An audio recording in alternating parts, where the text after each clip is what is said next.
रानी कैकेयी हिंदू पौराणिक कथा रामायण की पात्र थी। रामायण की कथा में इसकी बहुत बड़ी भूमिका रही। ऐसा कहा जा सकता है कि रानी कैकेयी ने भगवान श्री राम को वनवास न भेजा होता तो इस कहानी का कोई अस्तित्व ही न होता। इसलिए रामायण की कहानी की अहम हिस्सा रही है। रानी कैकेयी बचपन से ही बहुत सुंदर और होशियार रही है। रानी कैकेयी बहुत ही खूबसूरत थी एवं ये सौंदर्य की धनी होने के साथ साथ युद्ध कौशल की भी धनी थी, जिससे अयोध्या के राजा दशरथ उनसे बहुत प्रभावित हुए। फिर राजा दशरथ और रानी कैकेयी की शादी हो गई। वे राजा दशरथ की दूसरी पत्नी थी और भरत की माँ थी, किंतु वे सबसे अधिक प्रेम राम से किया करती थी। इस कहानी में रानी कैकेयी के चरित्र के बारे में दर्शाया गया है। रानी कैकेयी का जन्म केकैया राज्य में हुआ। रानी कैकेयी केकैया नरेश राजा अश्वपति की पुत्री थी। इसके पिता राजा अश्वपति घोड़े के भगवान थे, इसलिए उन्हें अश्वपति कहा जाता था। रानी कैकेयी का नाम उनके राज्य यानी केकैया के नाम पर पड़ा। रानी कैकेयी 7 भाइयों की एकलौती बहन थी। कैकेयी बचपन से ही मातृ प्रभाव के बिना रही है। कैकेयी के पिता ने कैकेयी की मां को अपने महल से बाहर कर दिया था जब उन्हें पता चला कि उनकी मां का स्वभाव सुखी परिवार के लिए अनुकूल नहीं है। इसके अलावा उनके पिता अश्वपति को एक वरदान मिला था कि वह पक्षियों की भाषा समझने में सक्षम है। एक दिन राजा और उनकी रानी अपने महल के उद्यान में टहल रहे थे, तभी राजा के 2 हंसों के जोड़े को आपस में बात करते सुना।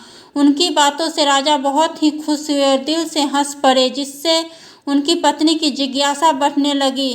तथ्य यह है कि राजा अश्वपति को अपने जीवन को खोने के बारे में पता चल गया था और वे इतना खुलासा उनके सामने नहीं कर सकते थे। उनकी पत्नी राजा की खुशी का कारण जानने के लिए आतुर थी। जब राजा को यह पता चला कि उनकी पत्नी को उनके जीवन और भलाई की कोई परवाह नहीं है, तो उन्होंने उनको अपने घर से बाहर कर दिया। इसके बाद कैकेयी ने अपनी मां को दोबारा कभी नहीं देखा और फिर कैकेयी की देखभाल उनकी दासी मंथरा ने की। वह दरबार में अपने स्टेटस को आगे बढ़ाने के लिए योजनाएं बनाया करती थी।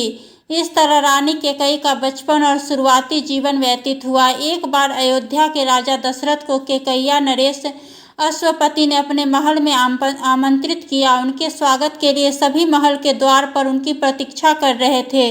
उनकी युद्ध कौशल और महानता की चर्चाएं सभी जानते थे। सभी उनके एक दर्शन मात्र के लिए आतुर थे, क्योंकि राजा दशरथ राजा हरिश्चंद्र जैसे महान राजाओं के समान महान थे। उनकी देख रेख के लिए रानी कैकेयी खुद लगी हुई थी। जब राजा दशरथ की नज़र रानी कैकेयी पर पड़ी तब वे उनसे बहुत प्रभावित हुए। उन्होंने उनसे शादी करने की इच्छा जताई, किंतु उनके पिता को इसके शादीशुदा होने के कारण यह मंजूर नहीं था। फिर राजा अश्वपति ने राजा दशरथ से एक वचन मांगा कि रानी कैकेयी का पुत्र ही अयोध्या का उत्तराधिकारी बनेगा। राजा दशरथ की पहली पत्नी कौशल्या का कोई पुत्र नहीं था, तो उन्होंने यह वचन ऐसे ही दे दिया। इसके बाद अयोध्या के राजा दशरथ से रानी कैकेयी की शादी हो गई, किंतु शादी के बाद वे भी मां न बन सकी। इसके बाद राजा दशरथ की शादी सुमित्रा से हुई, जो कि काशी के राजा की पुत्री थी, किंतु वे भी मां नहीं बन सकी। फिर परिणाम यह निकला कि राजा दशरथ पिता नहीं बन सकते थे। राजा दशरथ के कोई भी पुत्र न होने के कारण वे बहुत दुखी रहते थे। इसके लिए एक बार यज्ञ का आयोजन किया गया, जिसके बाद रानी कौशल्या का सबसे बड़ा पुत्र राम हुआ। इसके बाद रानी कैकेयी का पुत्र भरत हुआ और फिर रानी सुमित्रा को 2 पुत्रों की प्राप्ति हुई, जो कि लक्ष्मण और शत्रुघ्न थे। इस तरह राजा दशरथ को 4 पुत्रों की प्राप्ति हुई। रानी कैकेयी राजा दशरथ की सबसे प्रिय पत्नी थी।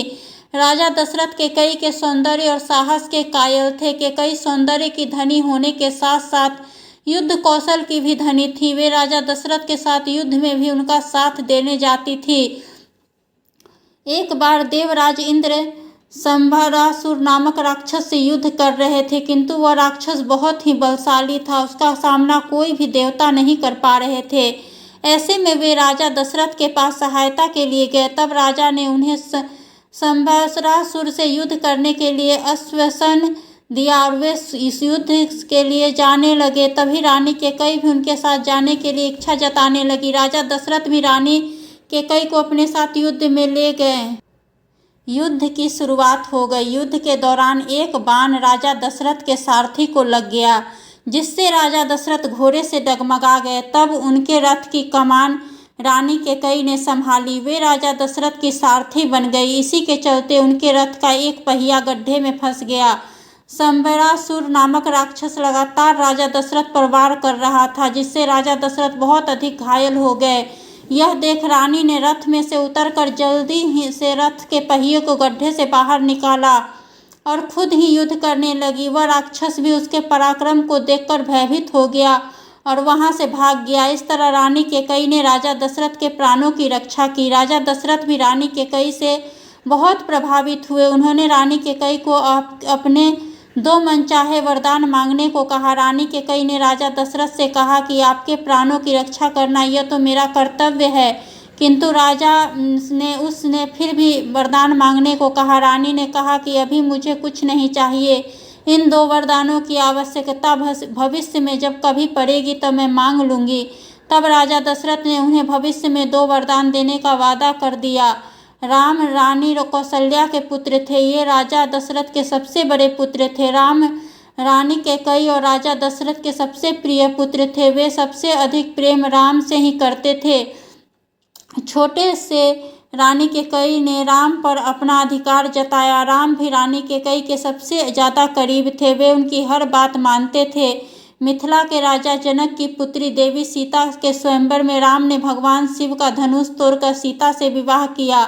साथ ही राजा दशरथ के 4 पुत्रों का विवाह मिथिला की राजकुमारी के साथ संपन्न हुआ। रानी कैकेयी के पिता का स्वास्थ्य खराब होने के कारण उन्होंने भरत से मिलने की इच्छा जताई। रानी कैकेयी के भाई युद्धाजित ने राजा दशरथ से भरत को कैकेय्या आने के लिए कहा। तब भरत और शत्रुघ्न दोनों ने कैकेय्या के लिए प्रस्थान किया। राजा दशरथ ने उसी समय राम को अयोध्या का उत्तराधिकारी बनाने का निर्णय लिया, जिससे सभी बहुत खुश हुए। रानी कैकेयी भी इस बात से बहुत खुश हुई, किंतु रानी कैकेयी की दासी मंथरा को यह पसंद नहीं आया। उसने रानी कैकेयी को इस बात पर खुश देखकर ईर्ष्या जताई। उसने रानी कैकेयी को भड़काना शुरू कर दिया। मंथरा ने रानी कैकेयी से कहा कि राजा दशरथ अपने वचन से मुकर रहे हैं। उन्होंने तुम्हारे पिता को यह वचन दिया था कि तुम्हारा पुत्र उत्तराधिकारी बनेगा, फिर वो कौशल्या के पुत्र को राजा कैसे बना सकते हैं।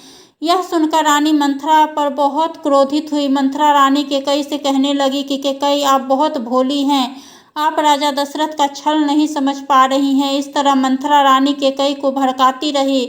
उसने रानी कैकेयी से राम को वनवास भेजने के लिए कहा। फिर धीरे धीरे रानी कैकेयी मंथरा की बातों में आने लगी। फिर उन्होंने इस विषय पर मंथरा से सलाह ली कि अब उन्हें क्या करना चाहिए। तब मंथरा ने उन्हें राजा दशरथ द्वारा दिए गए 2 वचनों के बारे में कहा। रानी कैकेयी को सब समझ आ गया कि उन्हें क्या करना है। रानी कैकेयी ने अन्न जल सब त्याग कर दिया और कोप भवन में चली गई। राजा दशरथ राम के राज्याभिषेक के लिए बहुत खुश थे। सारा खुशियाँ मना रहा था। यह खुशी राजा अपनी प्रिय पत्नी कैकेयी से बांटना चाहते थे और वे उसके लिए कैकेयी के कक्ष में जाते हैं। वहां जाकर कैकेयी की अवस्था देखकर वे उनसे उनकी व्यथा के बारे में पूछते हैं। कैकेयी उनकी बात का कोई जवाब नहीं देती। तब राजा उन्हें बताते हैं कि आज उन्होंने राम का राज्याभिषेक करने का फैसला लिया है। फिर भी कैकेयी कुछ नहीं कहती।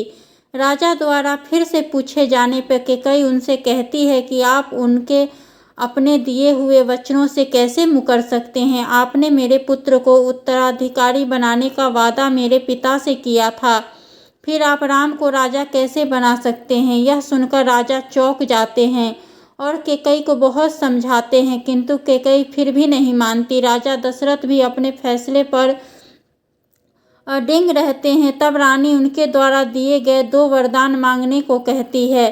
राजा दशरथ वरदान देने का वादा कर चुके होते हैं तो वे उनसे पीछे भी नहीं हट सकते थे। रानी कैकेयी उनसे कहती है कि मेरा पहला वर है मेरे पुत्र भरत का राज्याभिषेक और मेरा दूसरा वर है राम को 14 वर्ष का वनवास। यह सुनकर मानो राजा के पैरों तले जमीन ही खिसक गई हो। वह इनसे बहुत दुखी होते हैं। रानी कैकेयी के इन वचनों को सुनकर राजा दशरथ मानसिक तौर पर अत्यंत दुखी हो जाते हैं और उनके इन वचनों को मानने से इनकार कर देते हैं। रानी कैकेयी उनसे कहती है कि यह रघुकुल की रीति है कि प्राण जाए पर वचन न जाए। आप अपने वचनों से पीछे नहीं हट सकते। इस तरह राजा दशरथ को उनके द्वारा दिए हुए वचनों का पालन करना ही पड़ा। राम भी मर्यादा पुरुषोत्तम थे, इसलिए वे रघुकुल की रीति की रक्षा के लिए अपने माता पिता की आज्ञा का पालन करने के लिए वनवास जाने को तैयार हो जाते हैं। इस तरह राम को वनवास हुआ और वे अपनी पत्नी सीता और भाई लक्ष्मण के साथ वन की ओर चल दिए। राजा दशरथ का राम के प्रति प्रेम सबसे अधिक था, जिसके कारण वे उनका वियोग सहन न कर सके। उन्होंने राम को बहुत रोकने की कोशिश की, किंतु राम ने उनके वचनों का मान रखने के लिए उनकी एक न सुनी और वे वन की ओर प्रस्थान कर गए। कुछ समय पश्चात राजा दशरथ ने राम के वियोग के चलते अपना देह त्याग दिया और उनकी मृत्यु हो गई। उनकी सूचना जब भरत को मिली तब वे रानी कैकेयी पर बहुत अधिक क्रोधित हुए और उन्होंने अपनी माता का त्याग कर दिया। भरत अपनी माता के किए हुए पर बहुत दुखी था, क्योंकि वे राम से बहुत अधिक प्रेम करता था। उसने राम को वापस अयोध्या लाने के लिए अपने मंत्रियों से उन्हें ढूंढने को कहा। रानी कैकेयी अपने पुत्र भरत द्वारा कहे गए कटु वचनों से बहुत आहत हुई और उन्हें अपनी गलती का एहसास हुआ, किंतु भरत ने उन्हें अपनी माता कहलाने से वंचित कर दिया। जब भरत को पता चला कि राम चित्रकूट में है, तब अयोध्या के सभी लोग उन्हें वापस लेने के लिए चित्रकूट की ओर चल दिए। वहां पहुंचकर जब राम को उनके पिता की मृत्यु के बारे में पता चला तो वे बहुत दुखी हुए। रानी कैकेयी अपने किए पर पछताती रही। उन्होंने राम से उनके लिए माफ़ी मांगी और उनसे वापस अयोध्या चलने के लिए कहने लगी, किंतु राम ने अपने पिता के वचनों का पालन करने के लिए उनकी बात न मानी और वे वन में ही भ्रमण करते रहे और सारे अयोध्या वासियों को वापस जाने के लिए कह दिया। भरत ने भी राजगद्दी पर न बैठकर राम के चरण पादुकाओं को सिंहासन पर रखा। इस तरह रानी कैकेयी ने अपने किए का पश्चाताप किया और राम को वनवास भेजने के कारण ही रानी कैकेयी की रामायण की कथा में अहम भूमिका रही।